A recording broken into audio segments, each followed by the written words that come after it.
Mga avid listeners, ang akala nating perpektong gabi ng pagbabalik, biglang nabahayiran ng anino ng nakaraan. Sa gitna ng musika at kasiyahan, isang boses mula sa maskarang muling nagpataob sa mundo ni Christine.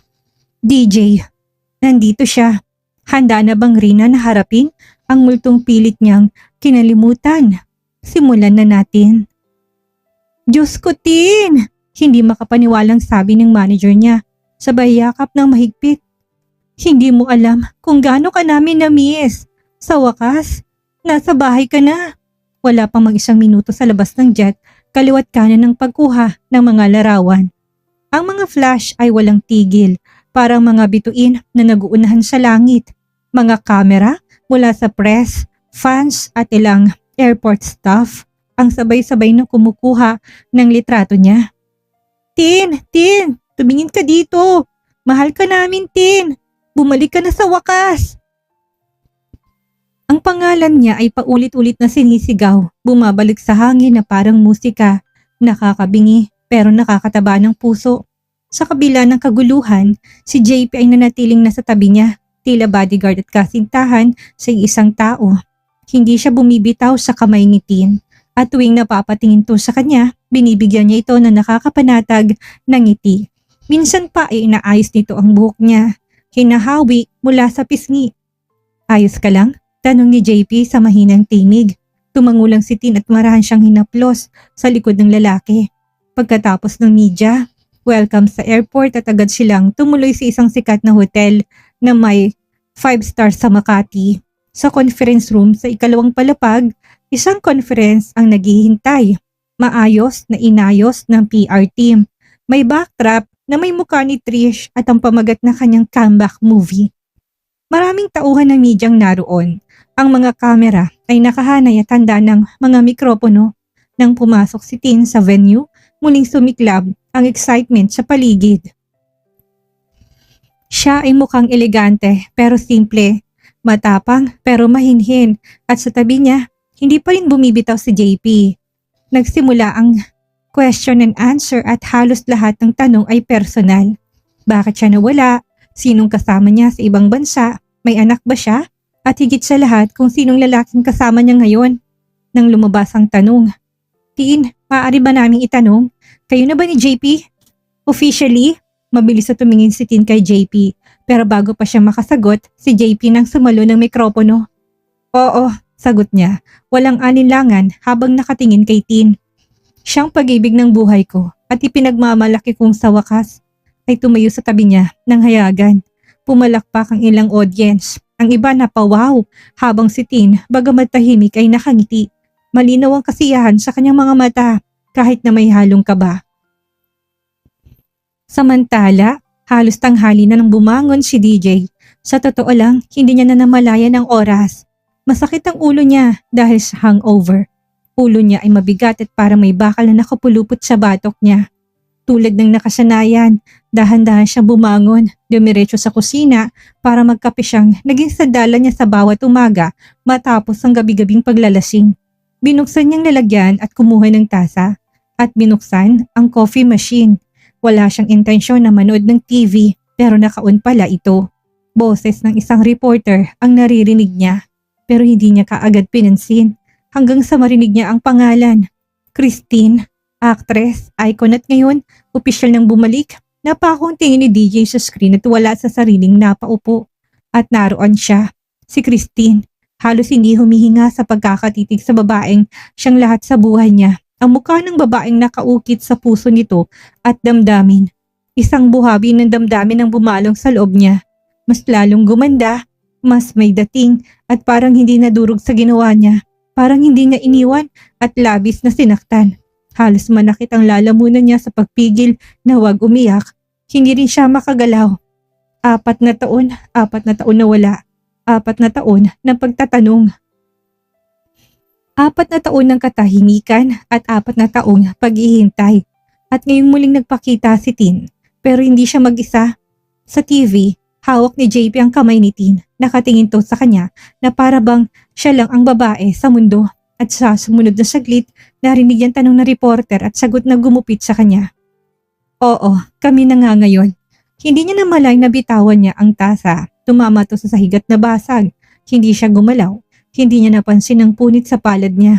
Ang tanging nararamdaman niya ay ang panlalamig ng buong katawan. Ang babaeng minsan niyang minahal, ang babaeng minsang nangako ng habang buhay, ay sa wakas ay nakapag-move on na sa iba. At habang nakatitig siya sa screen, alam niyang kahit na anong alak pang inumin niya ngayong gabi, hindi na nito kayang tanggalin ang sakit na yun. Nanatiling nakatitig pa rin si DJ sa TV screen kahit wala na doon si Tin. Tapos na ang coverage. Pero tila na natili sa isip niya ang mga huling salitang narinig niya mula sa labi ng dating minahal. Oo, kami na nga ngayon.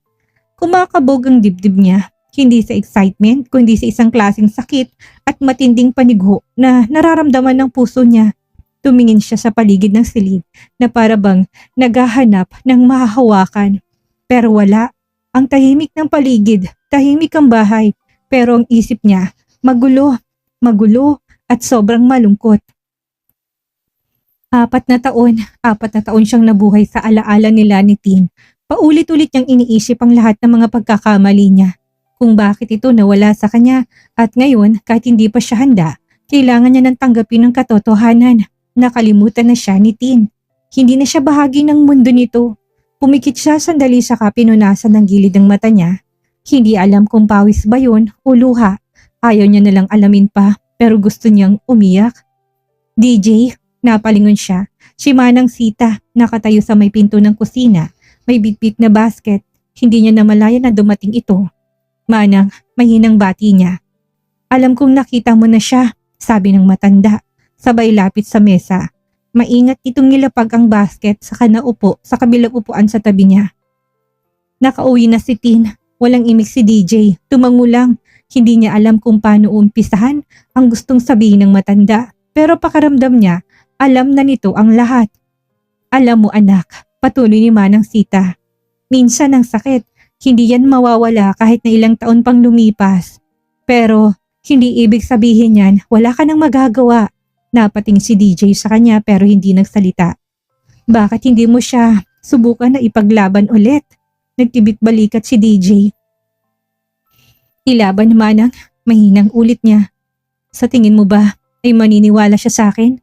Pagkatapos ng lahat ng sakit na naidulot ko sa kanya, bahagyang umiling siya saka napayuko. Sa tingin mo ba, karapat-dapat ako kay Tin? Sa tingin mo, karapat-dapat ba ako sa pagmamahal niya?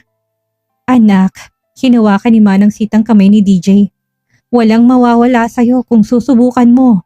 Hindi mo alam ang laman ng puso niya hanggat hindi mo sinusubukang magpaliwanag. Marahil hindi ito tungkol sa pagiging karapat-dapat sa kanya. Marahil ito ay tungkol sa paggawa ng tama. Sa wakas, napakagatlabi si DJ. Nakatingin siya sa kamay nilang magkahawak. Malamig pa rin ang pakiramdam niya. Pero unti-unti itong napapalitan ng isang uri ng kaba. Kaba na may kasamang pag-asa. Kaunti lang pero nandun. Paano kung hindi niya na ako mahal Manang? Bulong niya. Paano kung hindi niya ako patawarin? Paano kung huli ng lahat? Puro paano ka, Douglas, pero kung alam mong minsan ang pagsuko, yan ang mas mabigat sa puso kaysa sa pagtatakwil. Napabuntong hininga si Manang Sita. Hindi ka lang lumalaban para sa kanya. Lumalaban ka para sa kapayapaan mo rin. At yan ay isang bagay na kailangan mong ibigay sa sarili mo. Napatahimik si DJ. Ilang saglit pa ay dahan-dahan siyang tumayo saka lumapit sa bintana. Tinapunan niya ng sulyap ang araw sa labas. Maliwanag, walang ulap. Pero ang loob niya, madilim pa rin. Naguguluhan siya. Nasasaktan at ngayon nabubuhayan ng konting pag-asa. Pero wala pa rin siyang kasiguraduhan. Ang alam lang niya, sa unang pagkakataon matapos ng 4 na taon, nagising siya at muling naramdaman na may isang bagay pa siyang gustong habulin, si Christine. Christine Maris, POV. Nakaupo ako sa harap ng salamin habang inaayusan at sa unang pagkakataon, sa loob ng mahabang panahon, nakaramdam ako ng excitement para akong batang inabangan ang birthday party ko. Masquerade ang tema. Welcome back party daw para sa akin. At kahit ilang beses ko nang dinaanan ng ganitong mga kaganapan, ngayong gabi ay espesyal. Itaas mo ng bahagyang baba mo, sabi ng makeup artist habang tinututok ang brush sa pisngi ko. Ayan, ang ganda. Napangiti ako. Syempre dapat, all out, party ko to hindi ba? Maya-maya bumukas ang pinto. Si Gemma, kasamang 2 bodyguard na buhat-buhat ang isang napakalaking bouquet. Parang mas matangkad pa sa akin ang bulaklak. Tin, may dumating, sabi niya, sabay lapag nila sa sahig. At girl, walang nagpadala. Napakunot ang noo ko. Wala talagang pangalan? Humiling siya na nakangisi. Wala, pero may note. Kinuha kong card na nakasabit sa ribbon. Simple lang ang sulay kamay. Medyo mukhang nag-alinlangan pa nun ang sinusulat. Hindi ko alam kung paano mag-sorry sa tamang paraan. Pero kung may babalik kong panahon at mababago ang mga bagay, hindi kita bibitawan. Magkita tayo ngayong gabi. Napataas ang kilay ko. Ha? Sino to? Anong nakasulat? Tanong ni Gemma, nakikichismis na agad. Parang gustong bumawi. Nag-anonymous pang peg. Sagot ko habang binabalik ang card sa bulaklak. Hindi ko tinanong kung sino. Hindi ko rin inisip na baka siya yon. Tapos na ang mga araw na yon. Wala na akong pakialam sa kanya. Mas gusto ko, may kapayapaan at may bagong simula. Bumalik ako sa salamin at ngumiti sa sarili ko. Kung sino man na nagpadala na yan, salamat sa mga bulaklak. Pero ngayong gabi, hindi ito tungkol sa nakaraan. Tungkol ito sa akin. Tumayo ako nang matapos ang huling haplos ng lipstick. Ipinatong sa akin ang maskara. Kulay ginto at may konting brilyante sa gilid. Handa na ako. Masaya ako at ngayong gabi, spotlight ulit sa akin. Ilang sandali lang pumasok si JP. Mukhang gwapo sa kanyang itim na tuxedo, maskara sa kamay at nakangiti na parang batang nanalo sa raffle. Wow! Sabi niya habang lumalapit sa akin. Hawak ang bouquet na puno ng puting tulips at mapusyaw na kulay rosas na peonies. You are amazing, Tin. Napangiti ako. Late ka. Para sa entrance mo lang ako nagpapahuli. Biro niya. Para may Prince Charming effect. Tinanggap ko ang bulaklak at hindi ko maiwasang mapatingin sa gilid. Doon sa anonymous na mga bulaklak na dumating kanina. Napansin din yun ni JP. Isa na namang fan? Tanong niya na tumatawa ng bahagya. Siguro. Walang pangalan. May sulat lang. Nagdrama pa. Sagot ko sabay tawa pero hindi ko na pinansin pa. Ang gabing ito ay hindi tungkol sa mga misteryo. Tungkol ito sa akin, ang aking pagbabalik. Tara na, alok ni JP habang inaabot ang kamay ko. Ipinatong kong kamay ko sa kanya, huminga ng malalim at sabay kaming bumaba, papunta sa ballroom. Pagbukas ng double doors, biglang dumilim ang paligid. Pagkatapos, tumutok ang spotlight agad sa amin. O mas tamang sabihin, sa akin, naririnig kong marahang paghinga ng mga tao. Ang background music ay unti-unting lumalakas. Isa-isa silang nagtinginan kahit na may mga suot na maskara. Nararamdaman kong kanilang mga mata na nakatingin sa akin.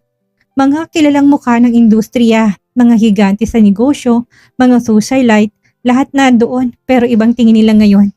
Hindi lang nagtataka, parang tunay para talagang na-miss nila ako. Naramdaman kong kurot sa dibdib ko habang unti-unting binabaybay ang red carpet na nilatag sa gitna ng ballroom. Sinundan ng mga ilaw ang bawat hakbang ko para mga eksena ko sa pelikulang nagawa ko. Pagkatapos ang manager ko yung makbang papunta sa maliit na entablado sa unahan. Tumikim siya sa mikropono at halos sabay-sabay na bumaling mga bisita sa kanya. Mga binibini at ginoo, panimula niya, puno ng pagmamalaki ang boses. Ngayong gabi, malugod nating tinatanggap ang isa sa pinakamaliwanag na bituin ng kanyang henerasyon, ang nag-iisang Christine Velasco. Biglang pumalakpak ang lahat, yung tipong hindi lang magalang na palakpakan, kundi yung ramdam mong tapat. May ilan pang tumayo at nag-cheer, may iba pang sumigaw ng pangalan ko, at sa sandaling yon, humigpit ang dibdib ko. Kinagat ko ang labi ko ng mariin, pinipigilan ang pagluha. Gusto kong umiti lang pero hindi ko mapigilan. Ang pagbabalik na to, patuloy pa ng manager ko, ay simula pa lamang. Si Tina ay bibida sa isang international na project na pelikula na co-produce ng mga pandaigdigang studio. Bukod sa mga project niya dito sa Pilipinas at yes, bumalik na siya. Mas matatag at mas mahusay at mas hindi mapipigilan kaysa dati. Tumunog ang masiglang musika, parang senyales na opisyal ng pagdiriwang. Ang mga tao ay nagsimulang sumayaw at makihalubilo. Pero ako, nanatili lang doon saglit. Kaya pala ganitong pakiramdam. Ang mamis, ang tanggapin muli ang buong puso. Tumingin ako kay JP. Grabe, hindi ko inaasahan to. Ngumiti siya, malambot ang mga mata. Deserve mo ito, at higit patin, at sa sandaling yun, naniwala ako sa kanya. Maingat ang bawat galaw ko habang sumasayaw sa gitna ng dance floor. Ang musika ay mabagal at elegante. Eksaktong uri ng pagpaparamdam na sayo na parang lumulutang ka sa ulap. Nakaalalay ang kamay sa likod ko habang nakasandal ako sa dibdib niya. Ayos ka lang ba? Tanong niya, nginitian pa ako habang umiipot kami ng marahan. Tumango ako. Oo, ang saya ko, sagot ko. At totoo yun, pero habang umiikot kami, napakong paningin ko sa bandang dulo ng ballroom. Doon may isang lalaking nakaupo na mag-isa. Nakasuot siya ng costume ni Jack Sparrow at may bigote na parang hindi nagabalang mag-ahit. Pero ang nakakuha ng atensyon ko, maskara lang sa mata ang suot niya. Hindi buong maskara tulad ng karamihan. Kalahating maskara lang na tinatakpan ng mga mata at yun mismo ang tumatagos sa akin. May kakaiba sa paraan ng pagtingin niya sa akin. Hindi siya ngumingiti, hindi rin siya umiiwas ng tingin. Parang galit, selos o nasasaktan? Hindi ko alam, bastang tingin niya ay nagparamdam sa akin na parang hinila ko pabalik sa isang ala-ala na hindi ko mapangalanan. Tin, tawag ni JP. Napalingon ako kagad sa kanya at agad nang inalis ang tingin ko sa lalaking nakaupo. Pasensya na, sabay ngiti ko. May naalala lang. Tinuloy namin ang sayaw. Nag-focus ako kay JP. Sa sandaling ito, sa party na para sa akin, ayaw kong sirain ang gabi ko sa kakaibang enerhiyang naramdaman ko mula sa estrangherong yon. Makalipas ang ilang minuto, naupo na kami ni JP sa mesa namin. Sakto na may lumapit na waiter na may dalang mga inumin nang tinawag ako ni Gemma mula sa kabilang mesa. Tin! Sigaw niya, nakangiti habang kumakaway. Tumayo ako at lumapit sa kanya pero bago pa ako makalapit ng husto, may lalaking humarang sa daan. Hindi siya nagsalita, inabot niya lamang ang kanyang kamay. Siya yon, ang lalaking naka-costume na Jack Sparrow. Tinitigan ko siya, hindi sigurado at nag-aalangan. Napatingin ako kay Gina pero tumango siya. Hinihikayat akong pumayag. Isang sayaw lang. Narinig ko na bulong niya sabay kindat, napabuntong hininga ako ng mahina at napilitang magbigay ng magalang ng ngiti. Ayoko rin naman na magmukhang bastos, kaya dahan-dahan kong inabot ang kamay ng lalaki. Dinala niya ako patungo sa dance floor. Hindi marahas pero may tsak na paggalaw. Parang alam na alam niya kung saan niya ako gustong ilagay.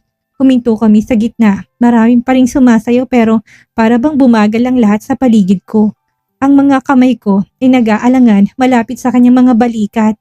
Hindi ko alam kung saan ko ilalagay kaya nang kusa niyang ilagay ang mga palad niya sa bewang ko. Tahimik ako napasinghap. Ang mga kamay ko ay dumapo sa dibdib niya. Ang tigas ng dibdib niya. Mainit ang palad niya at ang kanyang amoy. Ang pabango, pamilyar. Ang tangkad niya, ang paraan ng paggalaw niya. Kahit ng bigat ng kanyang titig, ang tibok ng puso ko ay nagsimulang bumilis. Hindi ko alam kung sinong lalaking ito. Napatingala ito. Nakatitig pa rin siya sa akin at kahit natatakpan ng mga mata niya, nararamdaman kong kanyang titig na tumatagos sa akin. Bigla akong kinabahan at nanikip ang dibdib ko.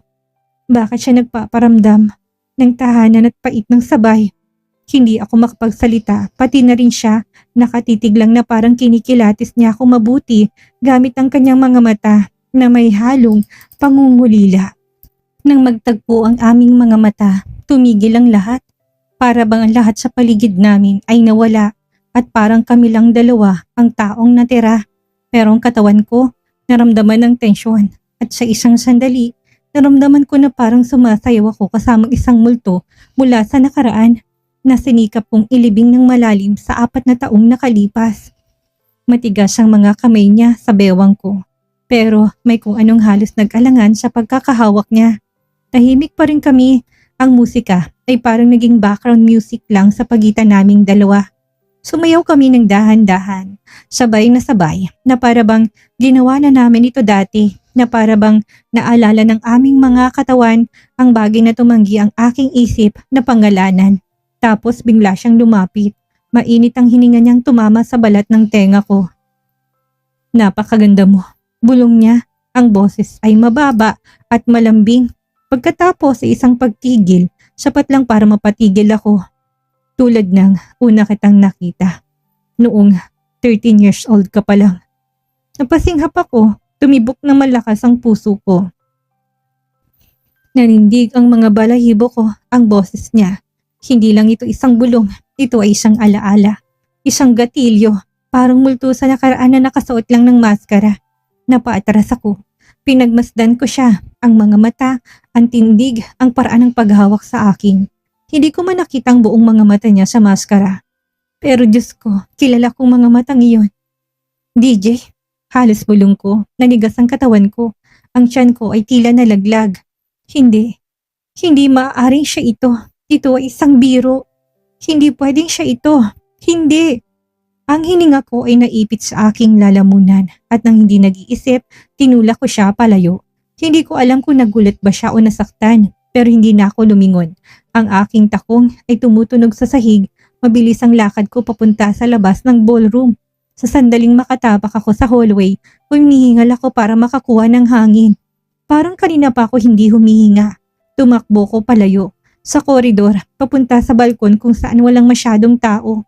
Kailangan kong makahinga. Kailangan ko ng espasyo. Gusto kong paniwalain ang sarili ko na mali ang nakakita ng mga mata ko, na hindi si DJ yon. Pero bago pa man ako tuluyang makalayo, narinig ko ang mga hakbang na nakasunod sa akin. Christine, tumigil ako at tumindi ang kaba sa dibdib ko. Ayaw kong lumingon, pero ang tunog ng boses niya, Diyos ko, masakit. Muling bumalik ang lahat ng sakit na ginawa niya sa akin. 4 na taon nang nakalipas. Pakiusap, sandali lang. Pwede ba tayo mag-usap, Christine? Bumigat ang dibdib ko. Ang aking mga kamay ay nanginginig. Hindi ako makagalaw, hindi ako makatakbo. Ang tanging alam ko lang ay hindi ko siya pwedeng hayaang makita ang aking mga luha. Hindi ngayon, hindi pagkatapos ng lahat. Napuot ako sa kanya ng labis. Walang puwang sa puso kong salitang patawad. Kahit na lumuhod at magmakaawa pa siya sa harapan ko. Nakita natin ang pait, ang galit at ang takot na pilit itinatago ni Christine sa likod ng kanyang eleganteng maskara. Sa kabila ng tagumpay at bagong buhay, napatunayan natin na may mga sugat na kahit na anong tago, kahit na anong layo ay kusa pa ring babalik kapag tinawag ng nakaraan. Ang tanong ngayon, gaano pa katagal tatakbo si Christine mula sa katotohanang pilit siyang hinahabol? Sa inyong palagay, tama bang pagtakas ni Christine o sa mas lalo lang nitong pinapalaki ang tensyon na kailangan na nilang harapin? At si DJ, matapos ang 4 na taong pananahimik, sapat na bang isang sayaw at isang bulong para mabura ang lahat ng pait na iniwan niya noon? Iwanan ninyo ang inyong mga saloobin sa ating comment section. Alam ko na marami kayong gustong sabihin tungkol sa muling pagkikita na ito. Huwag kalimutang mag-like, mag-share at mag-subscribe para hindi kayo mahuli sa susunod na yugto ng ating teleserye. Ako si Miss Maria, ang inyong tagapaghatid na mga kwentong may aral at damdamin. Hanggang sa muli nating pagkikita sa ating susunod na kabanata.